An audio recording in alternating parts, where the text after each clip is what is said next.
गिल्ज मिंटोर के official YouTube channel पर मैं आप सबका वेलकम करता हूं। रोजगार समाचार की आज के एपिसोड में मैं आप सबको बताऊंगा पूरी डिटेल किस डिपार्टमेंट में क्या क्या वैकेंसीज आउट हुई हैं और आपको कैसे फॉर्म अप्लाई करना होगा, आपकी क्वालिफ़िकेशन क्या होनी चाहिए। अगर आप चाहते हैं कि आप तक किसी प्रकार से सरकारी नौकरी की सबसे पहले स्टिक जानकारी अपडेट होती रहे तो इसके लिए इस चैनल को आज ही सब्सक्राइब कर लें। सब्सक्राइब करने के साथ में बेल आइकन को प्रेस करना बिल्कुल भी नहीं भूलें। यूनिवर्सिटी के अंदर टीचिंग और नॉन टीचिंग की वैकेंसीज हैं। सबसे पहले है कि आपको बताना चाहूँगा कंट्रोलर ऑफ एग्जामिनेशन की वैकेंसी है। इसमें मास्टर डिग्री होनी चाहिए, 55% मार्क्स होने चाहिए और 15 ईयर का आपके पास एकेडमिक या असिस्टेंट प्रोफेसर का आपके पास एक्सपीरियंस होना चाहिए। इसके बाद में कंट्रोलर ऑफ फाइनेंस के संबंधित 10 ईयर आपका एक्सपीरियंस होना चाहिए, सीए का, चार्टर्ड अकाउंट का, और मास्टर डिग्री 55% मार्क्स आपको चाहिए। इसके बाद में नेक्स्ट है यूनिवर्सिटी लाइब्रेरियन, मास्टर डिग्री होनी चाहिए लाइब्रेरी साइंस के अंदर, इंफॉर्मेशन साइंस, या आपके पास इसके अलावा कोई इसके रिलेवेंट डिग्री होनी चाहिए। 55% मार्क्स आपको ज़रूरी है और 10 साल का कम से कम एक्सपीरियंस होना चाहिए। इसके बाद में आता है secretary to vice chancellor, vice chancellor के सेक्रेटरी के संबंधित है। 55% मास्टर डिग्री के अंदर परसेंटेज होने ज़रूरी है। 5 साल का आपके पास एडमिनिस्ट्रेटिव एक्सपीरियंस होना चाहिए, असिस्टेंट रजिस्ट्रार और इसके बराबर। 10th क्लास में हिंदी या संस्कृत होनी ज़रूरी है, ध्यान रखिएगा। इसके बाद में आता है डिप्टी रजिस्ट्रार। डिप्टी रजिस्ट्रार के लिए मास्टर डिग्री 55% मार्क्स ज़रूरी है, कम से कम 9 साल और अधिकतम 10 साल का आपके पास एक्सपीरियंस होना ज़रूरी है। अगर आपके पास एक्सपीरियंस 10 साल का एक्सपीरियंस असिस्टेंट प्रोफेसर का नहीं है तो 5 साल का एडमिनिस्ट्रेटिव एक्सपीरियंस होना चाहिए एज ए असिस्टेंट रजिस्ट्रार के तौर पर। इसके बाद में आती है असिस्टेंट लाइब्रेरियन वैकेंसी है, ये भी आप पूरी जानकारी यहाँ पर देख सकते हैं, ठीक है।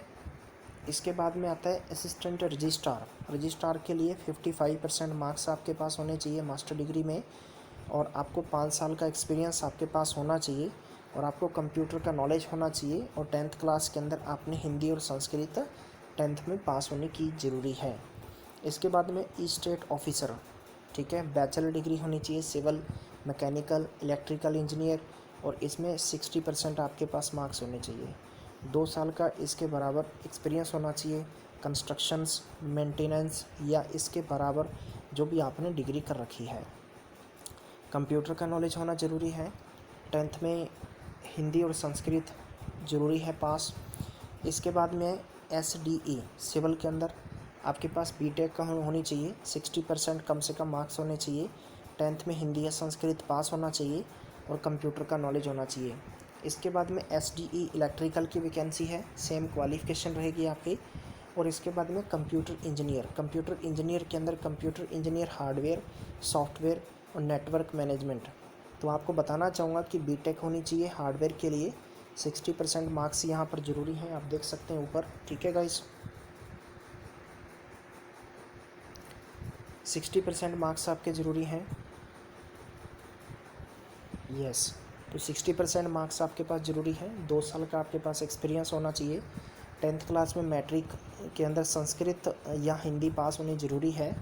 इसके बाद में सॉफ्टवेयर है, बीटेक होनी चाहिए, 60% मार्क्स होने चाहिए, 2 year experience in computer software, university और गवर्नमेंट या सेमी गवर्नमेंट या अपने पब्लिक सेक्टर के अंदर या पब्लिक फंड इंस्टीट्यूट में आपने कर रखा है तो उसका एक्सपीरियंस आपके पास होना चाहिए, वो कैंडिडेट यहाँ पर फॉर्म अप्लाई कर सकते हैं।